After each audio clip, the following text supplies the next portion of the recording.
Hello there and welcome back to another edition of the Hot Lap Classic Remastered. This time we'll take a look at the 1998 RUF BTR2. Our first two-wheel drive RUF to take on the course, and I am a little bit scared of this one, I won't lie. Now RUFs, when they're working, are terrific. For example, the CTR2 sits in 7th place on our leaderboard, which was an exquisitely quick car.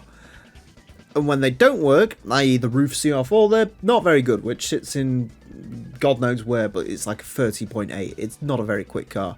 I'm expecting this to be more like the former, the CTR2. This is also my favourite RUF model in the game because it has a mustache. I don't know why RUF decided it needed a mustache, but I'm glad they did because it looks hilarious. Based on the 993 Generation 911, which is my favourite 911, so it's always a good start, and it has the best wheels, the 5 spokes. Don't they just look classically fantastic? Anyways, rear engine rear wheel drive, which is, I believe, the first rear engine rear wheel drive car to take on the course. 544 horsepower, 1,290 kilos.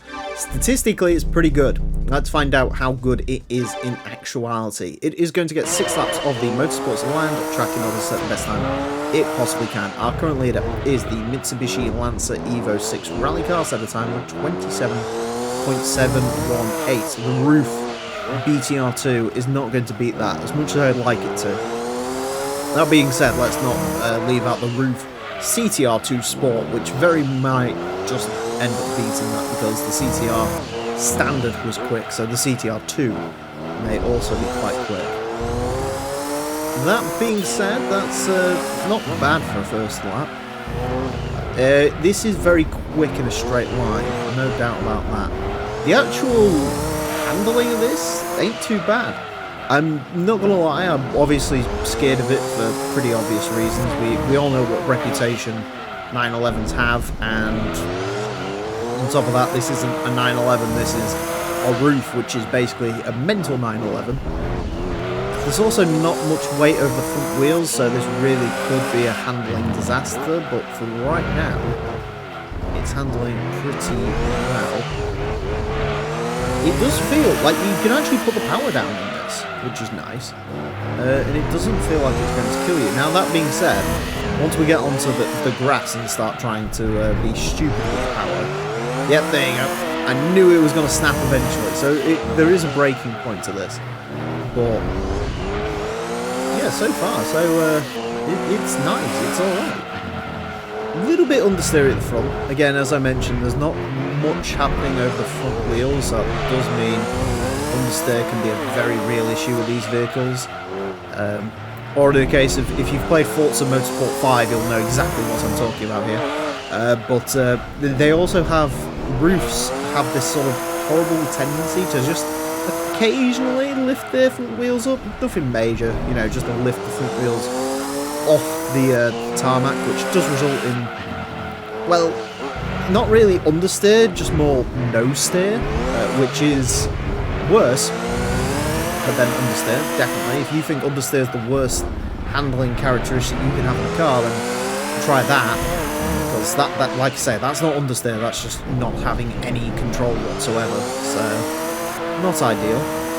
I think this could go under 30. I want under 30 out of this, so let's aim for a good clean final lap, because we've not had the best laps in the world up to this. Come on.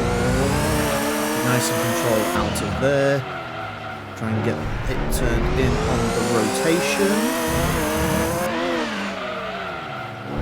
There we go. Ooh, that was nice through there. Ooh, that was nice. I think we're pretty much home free now on this lap. That being said, we can mess up the final corner. Did mess up the final corner a little bit. 29.662. I'll take it. That ain't bad. That ain't half bad at all. Yeah, I think it could maybe go a little bit quicker than that. There's definitely some more time in there. Because I was being quite conservative, just trying to get that over the line, and that final corner definitely could have been a lot quicker. I think that final corner alone you could probably save like 0.1, but I'll take that. That's all right in my book. Slightly scary, but all right. It's actually the quickest final, apparently. Maybe not then. Does feel like there's 0.2 in there though.